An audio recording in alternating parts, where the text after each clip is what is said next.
Muy buenos días. Bueno, ya me lo pusieron.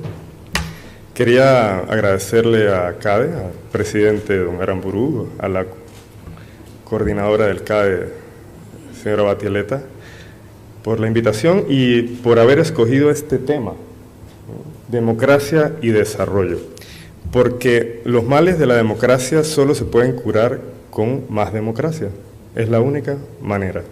Y es muy positivo que haya réplicas, que estos foros se desarrollen con más habitualidad para que nos acostumbremos a debatir sobre el tema de la democracia. Y yo prometo deprimirlos poco, porque durante la mañana hemos estado deprimiendo a la gente y ayer nos reunimos y dijimos que después vamos a hablar de cómo podemos desdeprimirlos, si esa palabra existe, no sé si hay alguien de la Real Academia aquí, o sacarlos de esa depresión en la que lo hemos estado sumergiendo. Esto es para adelante, ¿no? Esto es para acá. Okay. Yo voy a hablarles sobre algo que se llama el círculo vicioso de la corrupción política. Este esquema no lo hice yo lo voy a interpretar, es de un autor que se llama Manuel Villoria, que escribió un libro que se llama La corrupción política, es profesor de ética pública de la Universidad Rey Juan Carlos de España, y cuando yo lo vi en su libro por primera vez, yo dije, este señor ha estado en Panamá. Pero después me puse a analizar y es un mal del cual sufrimos la mayoría de los países. La diferencia es qué hacen los países para salir de ese círculo vicioso más rápido que los demás. Esa es la única diferencia, ¿no? Y si ustedes ven, el autor propone algo que es muy sencillo. Hay que buscarle un punto de partida a la corrupción política. Y la corrupción política, siguiendo con las definiciones que indicaba Robert Klitgar, es la corrupción de la política. Y la política tenemos que verla desde el punto de vista de la búsqueda del interés común, del interés general, de la utilización de los recursos públicos con transparencia, rendición de cuentas, de manera científica, con la búsqueda de consensos mínimos. Entonces, en la medida en que desviamos esa finalidad de la política, hay corrupción política. ¿Y dónde empieza, señala el autor, la corrupción política? Sencillo, con la financiación corrupta y opaca de las campañas y partidos políticos, a lo que incluiríamos la falta de topes a las donaciones privadas y la falta de topes de gastos de campaña. No es que regulando esto, mañana va a desaparecer la corrupción política.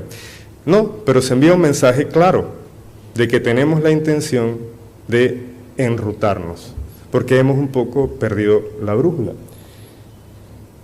Y lo que proponía la Comisión Nacional de Reformas Electorales, que apoyó de manera directa a PD, era que hubiese transparencia en las donaciones, porque actualmente no hay transparencia en las donaciones, que hubiese topes al gasto en las campañas. Era algo muy sencillo que ya han adoptado algunos países que están mucho mejor en esos índices que señalaba Robert Klitgar. El subsidio electoral para el 2014 es de 69.8 millones de dólares. Esto es lo que aportamos todos los ciudadanos panameños al sostenimiento de la democracia de partidos. Esto parecería suficiente, ¿no? 70 millones de dólares. Que el 40% se entrega antes de las elecciones de manera equitativa a cada partido.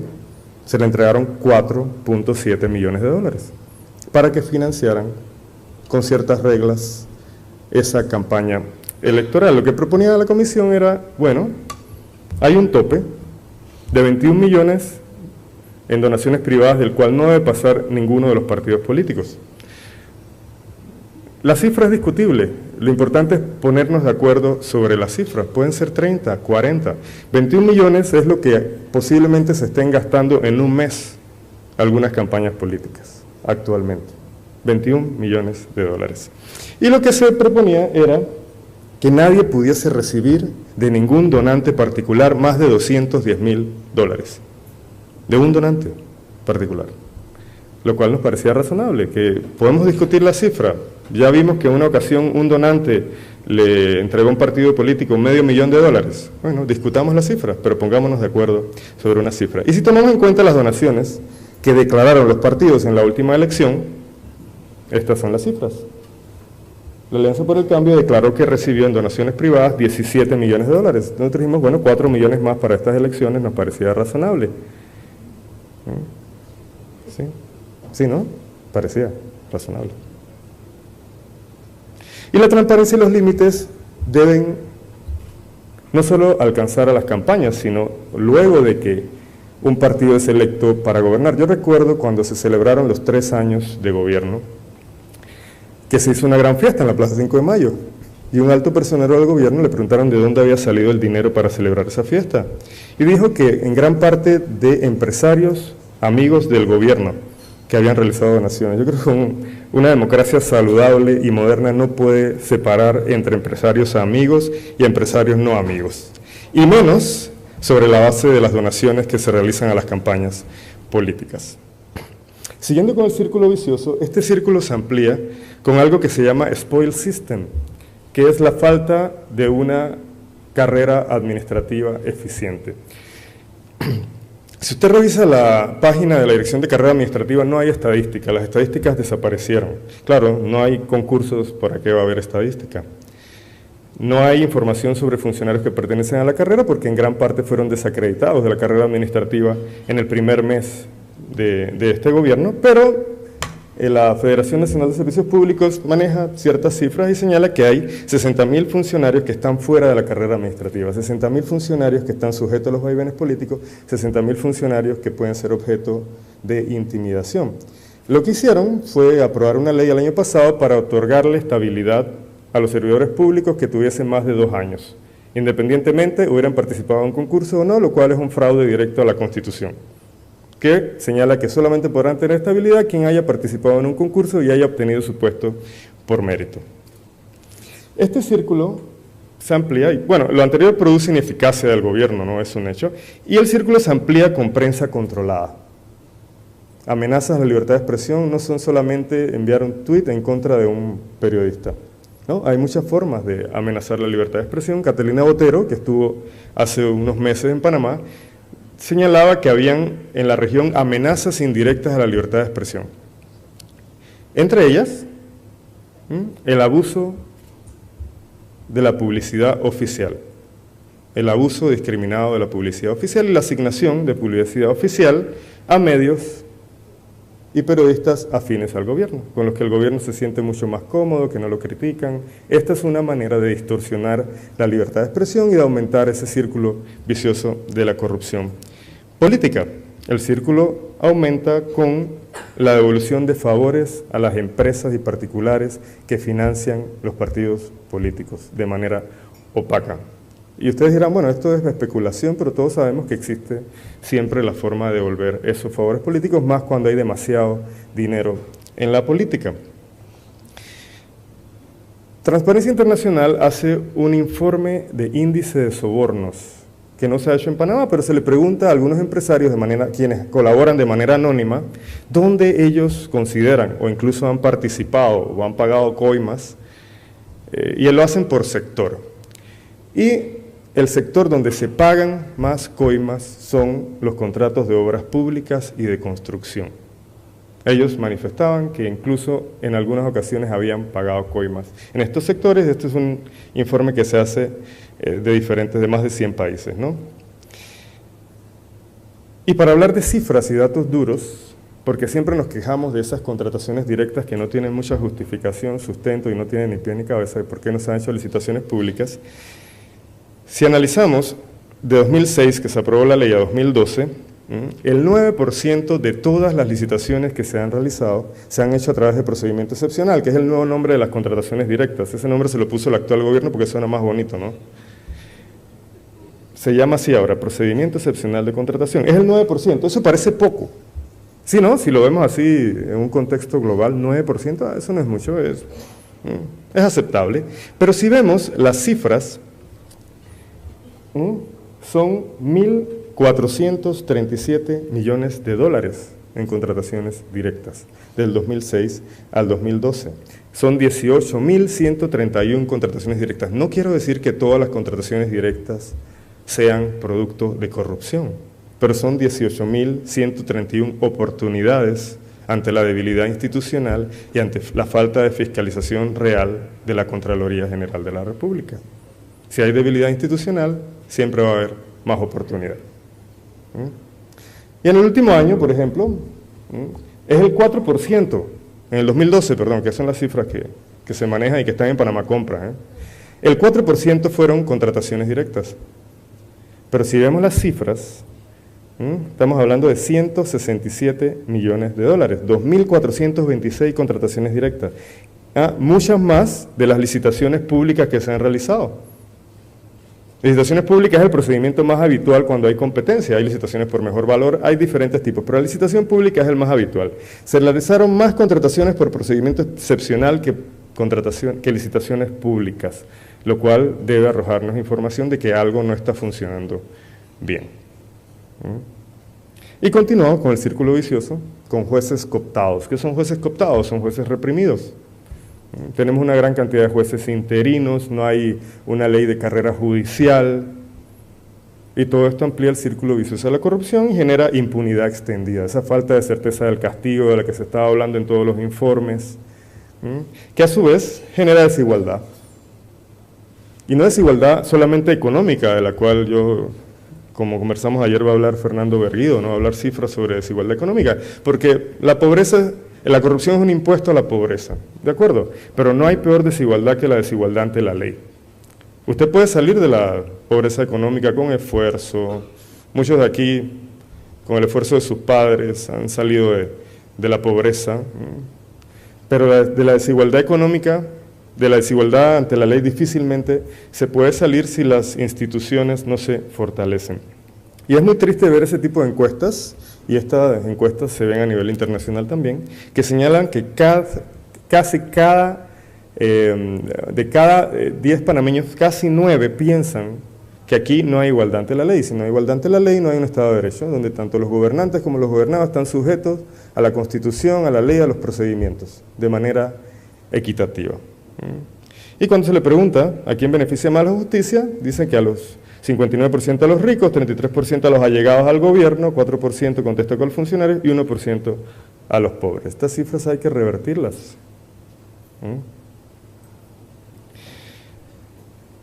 Todo lo anterior provoca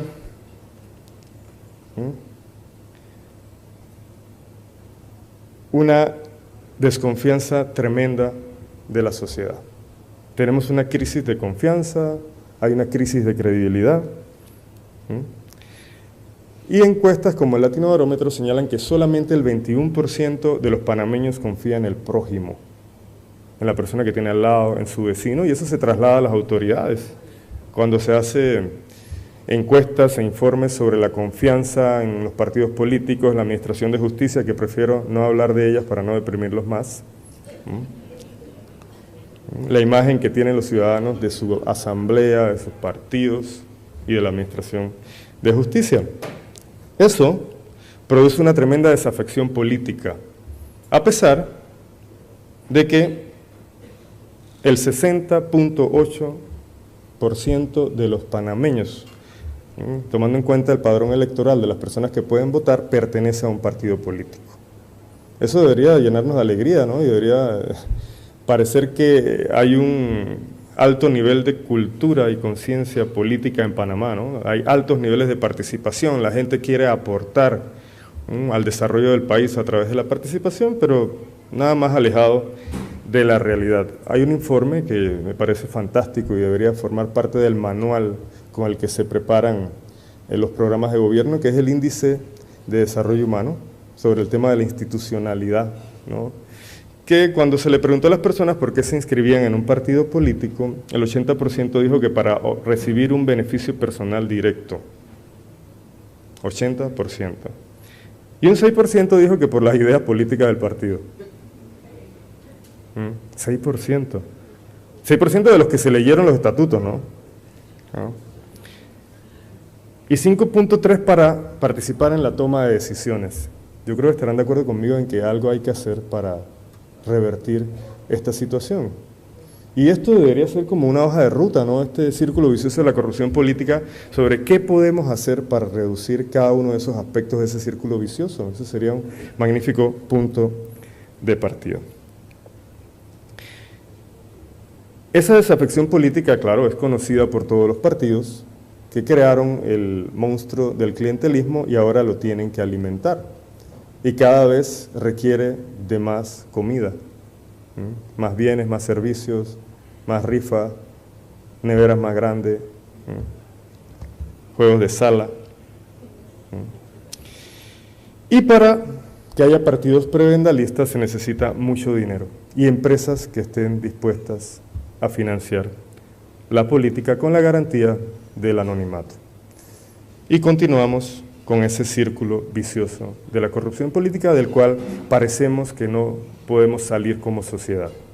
Sin embargo, porque no todo es malo, hay un círculo virtuoso de la ética pública, que debería también servir de hoja de ruta junto con ese círculo vicioso para que tomemos conciencia de lo mucho que podemos hacer si en verdad tenemos voluntad y todos como sociedad. Yo estoy seguro que APD va a ser a partir del 5 de mayo de 2014, indistintamente lo que pase en las elecciones, un motor para ver si logramos una reforma del Código Electoral con reglas más equitativas para que tengamos una democracia más saludable. Y este círculo virtuoso empieza con los topes y la financiación transparente de los partidos políticos. Que nos pongamos de acuerdo con una cifra, con una forma.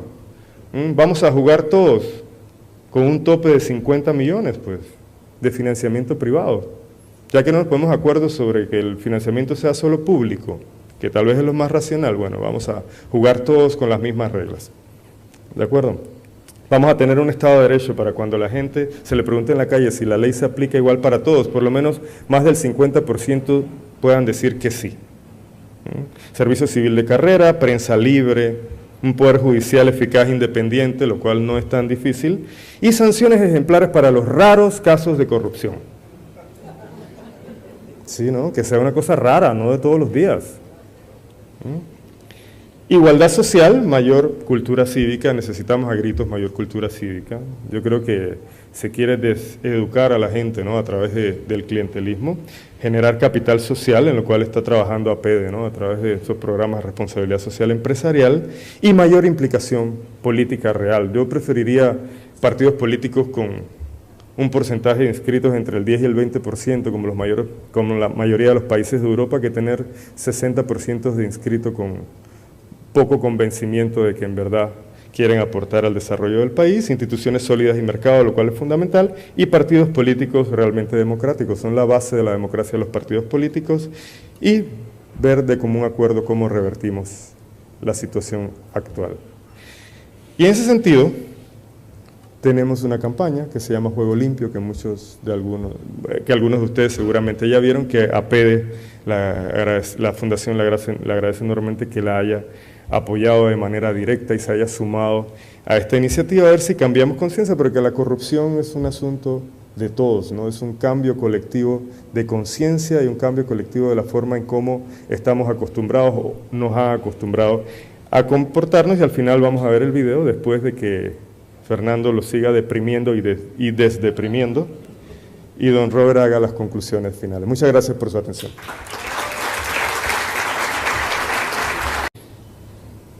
Y lo que proponía la Comisión Nacional de Reformas Electorales, que apoyó de manera directa a APD, era que hubiese transparencia en las donaciones, porque actualmente no hay transparencia en las donaciones, que hubiese topes al gasto en las campañas. Era algo muy sencillo que ya han adoptado algunos países que están mucho mejor en esos índices que señalaba Robert Kliger.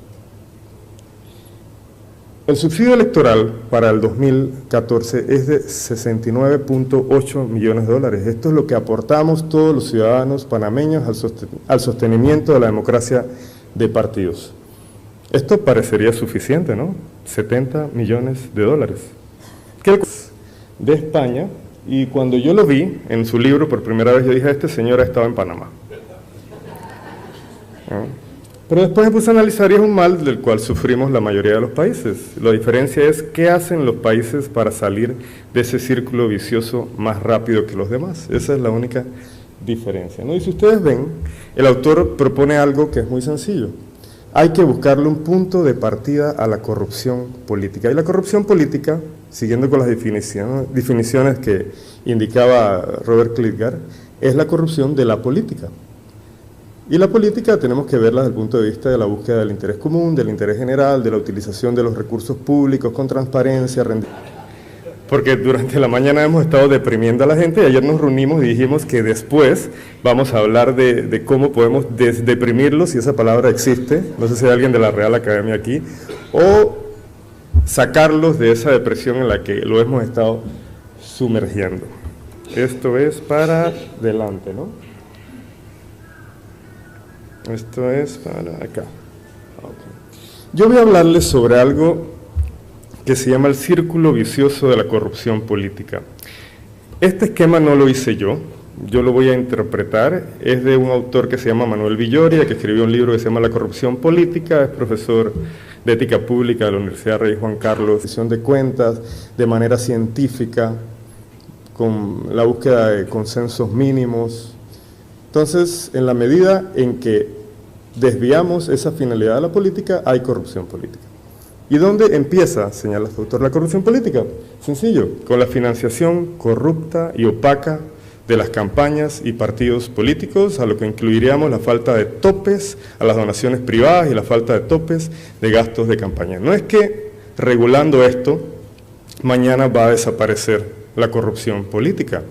No, pero se envía un mensaje claro de que tenemos la intención de enrutarnos, porque hemos un poco perdido la brújula. Muy buenos días, bueno, ya me lo pusieron. Quería agradecerle a CADE, al presidente don Aramburú, a la coordinadora del CADE, señora Batieleta, por la invitación y por haber escogido este tema, democracia y desarrollo, porque los males de la democracia solo se pueden curar con más democracia.